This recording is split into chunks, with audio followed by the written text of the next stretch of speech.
अनंत कोटि ब्रह्मांड नायक राजाधिराज योगीराज पर ब्रह्मा श्री सच्चिदानंद समर्थ सदगुरु साईनाथ महाराज की जय। जय साई राम। आप साईं भक्तों को मैं साईं कनव शर्मा आप सभी साईं भक्तों का हार्दिक स्वागत करता हूं बाबा के YouTube चैनल एहसास साईं पर। साईं बाबा की अद्भुत लीलाएं आप साईं भक्त जानते हैं कि बाबा की कृपा से एहसास साईं के YouTube चैनल पर आप साईं भक्त बाबा की विचित्र लीलाएं सुन रहे हैं। और आज एपिसोड 18 में बाबा की एक और विचित्र लीला का मैं आप साईं भक्तों के बीच यहाँ पर वर्णन करने आया। लेकिन मैं चाहूंगा आप साईं भक्त एहसास साईं के YouTube चैनल को सब्सक्राइब जरूर करें और बेल आइकन को जरूर प्रेस करें ताकि आप साईं भक्त बाबा की लीलाओं को सुन सके और जो वीडियो मैं यहाँ पर अपलोड करता हूँ उसकी नोटिफिकेशन आप साईं भक्तों को इजिली मिल सके।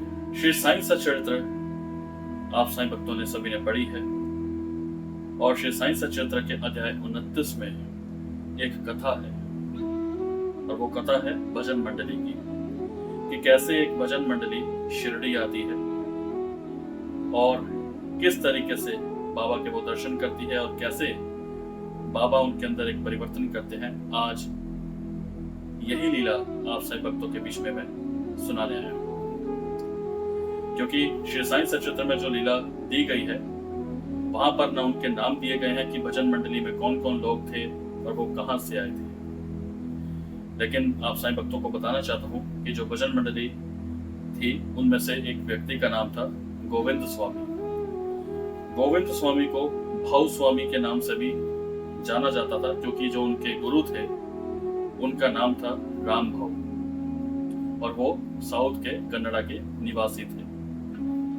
गोविंद स्वामी जो थे वो मद्रास के एक इलेक्ट्रिक ट्रांसवे में काम करते थे। इलेक्ट्रिक ट्रांसवे यानी कि जो इलेक्ट्रिक रेल्स होती थी, इलेक्ट्रिक ट्रेन होती थी जो सड़कों पे दौड़ती थी, उसमें गोविंद स्वामी काम करते थे। और सन 1915 में गोविंद स्वामी अपने परिवार के साथ पूरे भारत की तीर्थ यात्रा पर निकले और जब वह तीर्थ यात्रा पर निकले तो वो शिरडी भी आए, क्योंकि गोविंद स्वामी जो थे वो बहुत ही अच्छा गाते थे और बहुत ही खूबसूरत उनकी भजन मंडली भी थी और बहुत ही सुरीला वो गाते थे। और जब वो शिरडी पहुंचे तो द्वारकामाई में उन्होंने रोजाना वहां पर भजन किए और बाबा ने उनको दक्षिणा में 2 रुपया दिया, जिससे उनको बर्फी खरीदने के वो 2 रुपए योग्य थे। क्योंकि जब बाबा ने उनको दक्षिणा 2 रुपए दी, क्योंकि वो रोजाना द्वारकामाई में भजन गाते थे और बाबा रोजाना उनको 2 रुपए दक्षिणा दिया करते थे। ये वही भजन मंडली है जो इस लालच से शिरडी आई थी कि बाबा उनके रुपया देंगे, क्योंकि बाबा की कीर्ति दूर दूर तक फैल चुकी थी। और जो भजन मंडली के अंदर 4 लोग थे, यानी कि 3 व्यक्ति थे और एक स्त्री थी, तो बाबा उनको रोज दक्षिणा में 2 रुपया दिया करते थे और वो उस दक्षिणा से 1 रुपए 12 आने की बर्फी खरीदते थे और जो वो खरीदते थे उसको वो डायरी में नोट कर लिया करते थे। तो एक दिन गोविंद स्वामी को बाबा ने सौपन दिया, क्योंकि जैसा आप साईं भक्तों को मैंने अभी बताया कि जो भजन मंडली थी वो इस रीति से शिरडी आई थी कि उनको भी पैसे मिलेंगे, क्योंकि उन्होंने बाबा की कीर्ति सुनी थी और ये सुना था कि बाबा सभी को दक्षिणा दिया करते हैं। तो उनके मन में एक लालच था कि हमें भी बाबा कुछ ना कुछ तो दक्षिणा देंगे ही देंगे। तो ये श्री साईं सच्चरित्र के 29वें अध्याय में ये कथा में वर्णन किया गया है। जो गोविंद स्वामी को जो सपन आया था कि जब गोविंद स्वामी जी ने सपन में ये देखा कि वो जेल की सलाखों के पीछे हैं और बाबा बाहर खड़े हैं और बाबा उनसे क्या पूछते हैं कि क्यों, कैसा लग रहा है। तो गोविंद स्वामी एकदम से भयभीत होते हैं और कहते हैं बाबा को कि बाबा मेरी रक्षा करिएगा। तो बाबा उन्हें कहते हैं कि तुम अपनी आंखें बंद करो। तो जब गोविंद स्वामी अपनी आंखें बंद करते हैं तो उनको एक बहुत जोर से आवाज आती है और जब वो आंखें खोलते हैं तो वो क्या देखते हैं कि गोविंद स्वामी जेल के बाहर खड़े हैं बाबा के समीप और एक सिपाही नीचे गिरा पड़ा है और उसके खून निकल रहा है। और बाबा गोविंद स्वामी की तरफ देख के कहते हैं अब पुलिस वाले तुम्हारी अच्छी खबर लेंगे। गोविंद स्वामी ये देखकर बहुत भयभीत हो जाते हैं और वो बाबा से विनती करते हैं और बाबा से प्रार्थना करते हैं कि बाबा मेरी रक्षा करिए, मुझे बचा लीजिए। तो यही सपन जो था बाबा ने उनको सपने में दिया था और ये कथा श्री साईं सचरित्र के 29वें अध्याय में भी दी गई है। जब आप साईं सचरित्र पढ़ेंगे तो उसमें आपको ये कथा जो है आपको सुनने को जानने को मिलेगी, क्योंकि बाबा उनके अंदर परिवर्तन लाना चाहते थे, उनका लालच भगाना चाहते थे। और जो डॉक्टर पिले थे, डॉक्टर पिले ने गोविंद स्वामी जी को ये कहा था कि जो तुमने सपना देखा है वो मुझे तुम लिख कर दो। तो गोविंद स्वामी जी ने वो सपना उनको लिखकर दे दिया।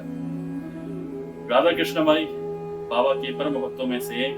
आप साईं भक्त जानते हैं कि कितनी उन्होंने बाबा की सेवा की है, चाहे धूनी माई को साफ करना हो, बाबा के द्वारका माई में झाड़ू लगाने से लेकर सब कुछ, यहाँ तक कि जो बाहर गांव से आते थे, जितने बाहर गांव से मेहमान आते थे, वो राधा कृष्ण माई के घर ही ठहरा करते थे। तो राधा कृष्ण माई बाबा की भक्त थी और उनको भजनों से बहुत लगाव था, उनको भजन बहुत पसंद थे और उनकी ये इच्छा थी कि गोविंद स्वामी जो कि बहुत अच्छा गाते थे वो उनके घर भी आकर कुछ भजनों का गुणगान करें। तो ये इच्छा देखकर गोविंद स्वामी जी उनके घर पे गए तो उन्होंने राधा कृष्ण माई के घर जाकर भजनों का गुणगान किया। एक सम्मानित के तौर पर राधा कृष्ण बाई ने उनको मराठी भाषा में एक पोथी दी जिसमें बाबा के बारे में चीजें बताई गई थी और गोविंद स्वामी जी ने भी वो पोथी जो राधा कृष्ण माई ने उनको दी थी वो खजाने के तौर पर बिल्कुल संभाल कर रखी। गोविंद स्वामी जी की जो पत्नी थी जिनका नाम था आदि लक्ष्मी अमल, एक ये स्त्री थी जिनके अंदर कोई भी लालच नहीं था, वो भी भजन मंडली में सम्मिलित थी। आपने बाबा की एक मूवी देखी होगी सन 1977 में, 1977 मनोज कुमार वाली जो एक मूवी थी, उसमें भी भजन मंडली है कि कैसे जब दासगढ़ू महाराज बाबा को नहीं मानते थे, जब दासगढ़ू महाराज जो है अंग्रेजों की गुलामी करते थे, यानी कि नौकरी वहां करते थे, तो उन्होंने एक भजन मंडली बुलाई थी कि बाबा का भंडा फोड़ने के लिए, कि वो भजन मंडली वहां पर नृत्य करेंगी और वो बाबा को चेक करेंगे। लेकिन बाबा ने क्या किया, उस समय जो नृत्य कर रही थी महिला, उसको एकदम से चक्कर आया और उसके अंतरात्मा से एक आवाज आई, और जब उसके अंतरात्मा से आवाज आई तो वो बाबा की भक्त बन गई। तो ऐसे ही गोविंद स्वामी की जो स्त्री थी उनके अंदर बाबा के प्रति एक विश्वास था, एक प्रेम था, क्योंकि उनको लालच नहीं था कि बाबा कितने रुपया देंगे। तो गोविंद स्वामी जी की जो पत्नी थी, जब उन्होंने बाबा के दर्शन माध्याह्न के समय किए, क्योंकि गोविंद स्वामी जी की पत्नी अपने इष्ट देवता श्री रामचंद्र को मानती थी और उनको बाबा में श्री रामचंद्र दिखाई दिए, और जब उन्होंने बाबा के रूप में रामचंद्र जी के दर्शन किए, उनके हर्ष का पारावार न रहा। वो इतनी खुश हो गई, इतनी खुश हो गई कि उन्होंने मन ही मन सोचा कि मैं बाबा को, यानी कि अपने इष्ट देवता को भोग लगाऊंगी। तो उन्होंने बाबा के लिए भाजी और बेसन, बेसन यानी कि सेवैयां आप कह सकते हैं, क्योंकि साउथ इंडिया में बेसन कहते हैं, लेकिन नॉर्थ इंडिया में सेवैयां कहते हैं। तो वो उन्होंने मन ही मन सोचा कि मैं बाबा के लिए भाजी और बेसन यानी कि सेवैयां बनाऊंगी। तो आदि लक्ष्मी जी ने बाबा के लिए भोग बनाया, भाजी और बेसन, और ये भोग उन्होंने 30 तारीख को, यानी कि 30 अगस्त सन 1915 में बाबा के लिए ये भोग बनाया था। और जब गोविंद स्वामी और उनकी पत्नी, यानी कि ये भजन मंडली जब शिरडी आई थी, तो उस समय की जो तारीख थी वो थी 23 अगस्त 1915 की, और 30 तारीख को उन्होंने बाबा के लिए ये भोग जो है तैयार किया। और जब वो द्वारका माई में गई तो उन्होंने दुर्गा बाई को अपनी भोग की थाली दी, और दुर्गा बाई जो थी उन्होंने जो भोग है सबसे आखिरी में रख दिया, क्योंकि वहां पे और भी भोग प्रसाद थालियां रखी थी। तो जब उन्होंने दुर्गा बाई ने वहां वो भोग की थाली रख दी तो बाबा आए, तो बाबा ने सबसे पहले शुरुआत से नहीं आखिरी से शुरुआत करी भोग की, क्योंकि साईं तो अंतर्यामी हैं, बाबा सब जानते हैं कि किस भक्त का क्या भाव है बाबा के प्रति।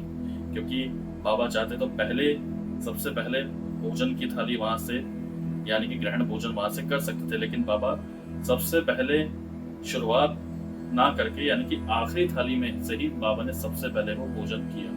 और जब उन्होंने वो थाल हटाया, ऊपर से जो सुगंध थी उस भोजन की, क्योंकि आदि लक्ष्मी ने बाबा के लिए जो भोग बनाया था वो बहुत ही प्रेम पूर्वक और बहुत ही लगन से बनाया था, क्योंकि एक भक्त के अंदर जो प्यार होता है भगवान के लिए, वैसे ही आदि लक्ष्मी ने बाबा के लिए ये भोग तैयार किया था। और बाबा ने ये भोग जो है आदि लक्ष्मी द्वारा उन्होंने ग्रहण किया। और जब आदि लक्ष्मी को ये पता चला कि सबसे पहले उन्हीं की ही भोग की थाली में से बाबा ने भोग लिया है, तो वो इतना खुश हुई कि उनके हर्ष का पारावार न रहा और उनका विश्वास बाबा के प्रति दृढ़ हो गया। आज की साईं लीला कितनी खूबसूरत और कितनी प्यारी थी कि कैसे बाबा अपने भक्तों की हर इच्छाओं को पूर्ण करते हैं, कैसे बाबा अपने भक्त को शिरडी बुलाते हैं। और जब शिरडी बुलाते हैं तो बाबा का भक्त अगर किसी गलत रास्ते पर हो तो बाबा उसके अंदर कैसे चीजों को परिवर्तित कर देते हैं, कैसे चीजों को बदल देते हैं, चाहे वो सपन देकर हो, चाहे सपना देकर हो, चाहे वो शिरडी बुलाकर हो। तो ऐसे ही बाबा ने भजन मंडली के ऊपर अपना आशीर्वाद दिया। मैं आशा करता हूँ आप साईं भक्तों ने एपिसोड 18 की लीला ध्यानपूर्वक सुनी होगी। कमेंट कर जरूर बताइएगा आप साईं भक्तों को लीला बाबा की कैसी लगी। ऐसा ही आगे और भी लीलाएं बाबा की आपको सुनने को मिलेंगी।